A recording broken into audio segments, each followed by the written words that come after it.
Miles Teller. And Miles, first of all, good morning. Thanks for hanging out with us. Yeah, for sure. Let's go back a couple of movies here. You played a drummer in Whiplash.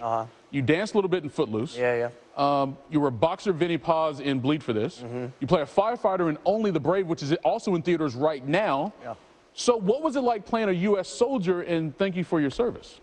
It was a really daunting task, you know, when I first read the script, and just, playing a staff sergeant in the U.S. military and portraying a man who had spent 1,000 days in combat. You know, I felt like to pretend to be him in a movie, because that's what we do for a living, right? And to wear that uniform and not having earned it through boot camp or service, something didn't feel right to me about that. And then, I don't know, I just feel so much for these men and women who are coming back from war and have so much bottled up, and they don't want to burden anybody else with it, so they hold it in and they don't talk about it. And I just found that I just have so much compassion for those individuals, and I wanted to help bring their story to the screen and help shine some light on some larger issues. You know, even if you've never been on a battlefield, you can still appreciate what our servicemen and women do for us on a regular basis. What did you learn about them that you didn't know prior? I guess when they come home, you know, how tough it is. And you know, look, we know how to create a soldier, we know how to build a soldier. We've been doing it for centuries. We know how to mold that person for them to do something that in real life you're not meant to do. The things that we ask them to do, you're not meant to do, but that's what they need to do their job and to save their own life. And then when they come back, like, you can't shed that. So the whole reintegration process, and there are some programs out there.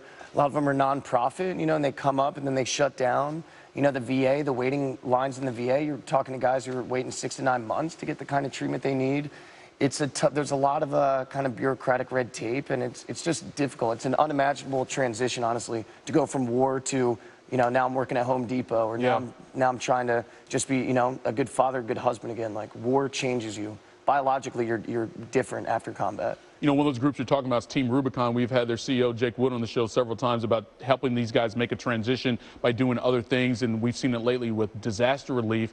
And, you know, talking to Jake, who's a former college football player, some of the biggest sports fans we have are our men and women who serve overseas, and to see them appreciate their alma maters or their hometowns doing good, you also get that idea from them as well. Now, you yourself are a huge sports fan. You were born outside of Philly, went down to Florida around 12 or 13 years old, but you still have those Philly roots as it relates to your team, right? Oh, yeah. So I'm going to go out on a limb here. So what team from the NFC is going to go to the Super Bowl?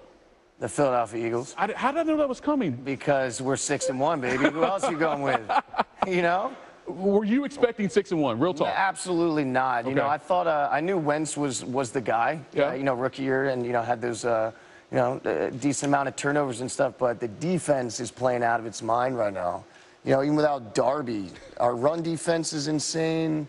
Our rushing attack is great. And, you know, Sproles went out, and he's a high-impact guy. But Wentz he just looks great in our receiving core. I mean, how can you expect that when we didn't have Alshon, we didn't have Torrey? Nelson Aguilar coming out of the slot now is just like, he's catching everything. Yeah, it's been great My for man, him. Zach Ertz. Yeah. Yeah. Hey, speaking of some guys, you mentioned some high-profile names there. You're in a celebrity fantasy football league, is that right? Yeah. Kevin Durant, Zac Efron. I hope you're not referring to Matthew Berry as a celebrity. I would never do that. Because I'm not trying to promote that. Never do that. Or Field. Darius Rucker. Yeah.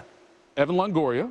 Yeah. How did this league come together? Because it seems, even though they're celebrities, it seems a little random. Right. Yeah, I'm surprised KD's in it. You know, like, just I'm like, you got stuff to do. You got, you know, you're an MVP type player. Right. But yeah, I don't know. I was in it last year. That was the first year I did it. I won it last year.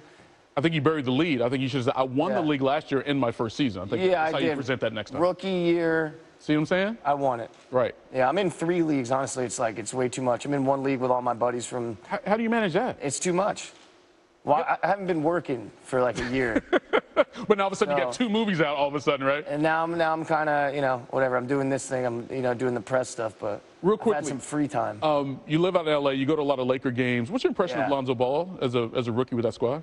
You know, there's not a lot of tape on him, right? You know, he's kind of, you know, the one and done thing, and I think you can see his vision though. You know, he's got great vision. The shot, you know, will come or it won't. But I think he's got great presence, man. He seems not a lot seems to faze him. And when you see his high school basketball games, he had that attention early on. So he's I don't know, he's a cool, calm, collected guy. And you know, if Magic Johnson is picking you to be the point guard of the team, then you know, who am I to say you don't got it, man? No, he looks great. Well, you're a pretty good baseball player growing up. How's your jumper?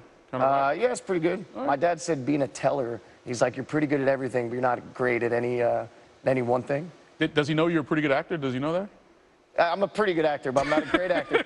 Hey, after this movie comes out, that may change a lot of people's minds. Man. Hey, fingers crossed. Appreciate it, man. Cool. Nice meeting you. Man. Continued success and good luck with. Thank you for your service. Appreciate it. Go Birds. All right, Miles Teller here on SportsCenter.